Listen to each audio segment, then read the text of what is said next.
Beautiful day today. Do not want to cook inside. Gonna relax on the deck, have a light beer, and make some Vindaloo. So right now we're just sauteing off our onions. This is 1 cup of onions sliced up really fine. We're gonna saute them down, get a little bit of color on them, and then we'll add the chicken.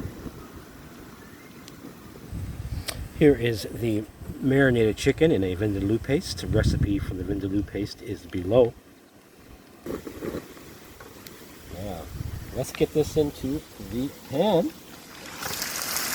And make sure you get all the sauce, all this marinade out.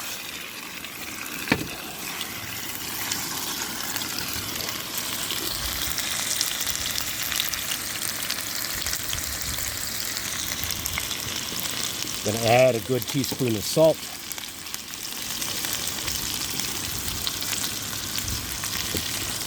So I'm just going to saute this just to get the paste stuck to the chicken, okay? So I'm going to just stir this around every 30 seconds.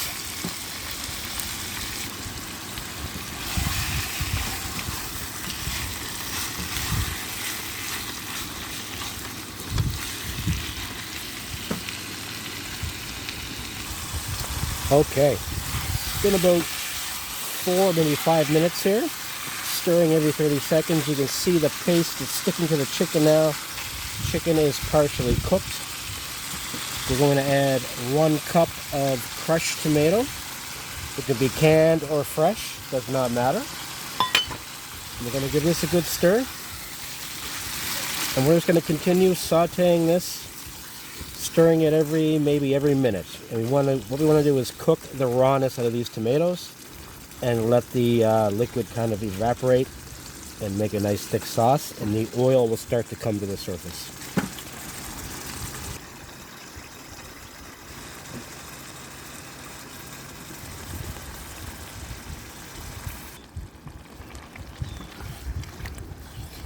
Reducing nicely, still need a little bit more time.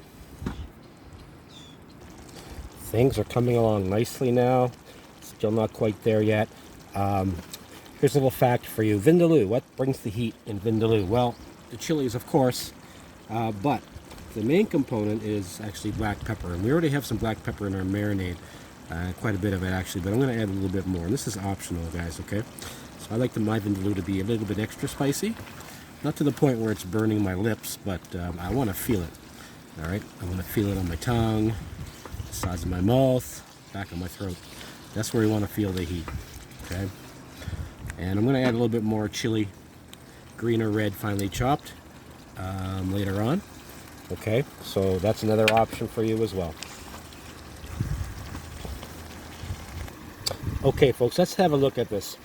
I've been simmering this for quite a while now, and as you can see, the tomatoes, most of the water in the tomato has evaporated, and the tomato itself has reduced, caramelized a little bit. It got sweeter. We have a really nice thick gravy here, okay? This is amazing. I tasted it.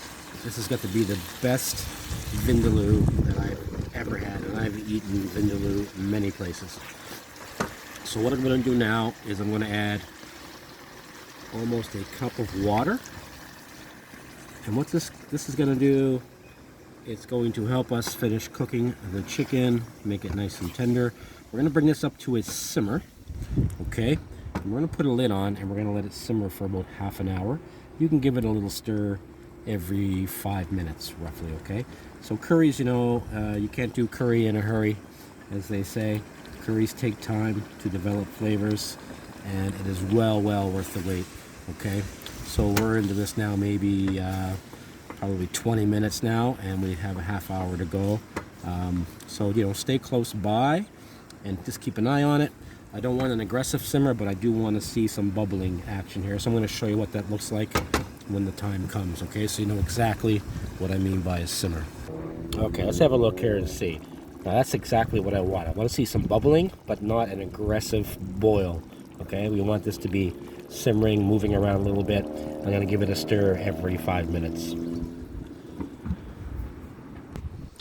Okay, so I'm about 10 minutes in now. So I'm going to remove the lid here. Give her a stir. Look at this. Oh my God, that's amazing. Look at that, would you? Wow. All right, lid back on.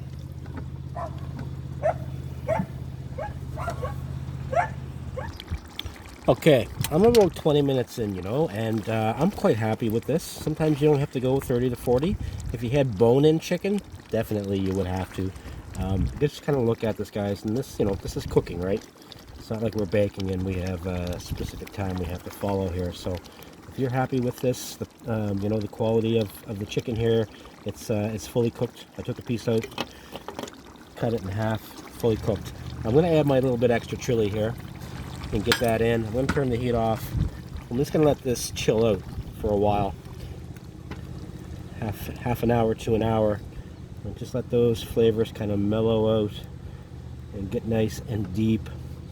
And you can add some pre-cooked potato to this if you wish. I'm going to go with some pre-cooked cauliflower, and I'll just put it in at the last moment and reheat this up, and I'll show you what that all looks like when we're ready to eat.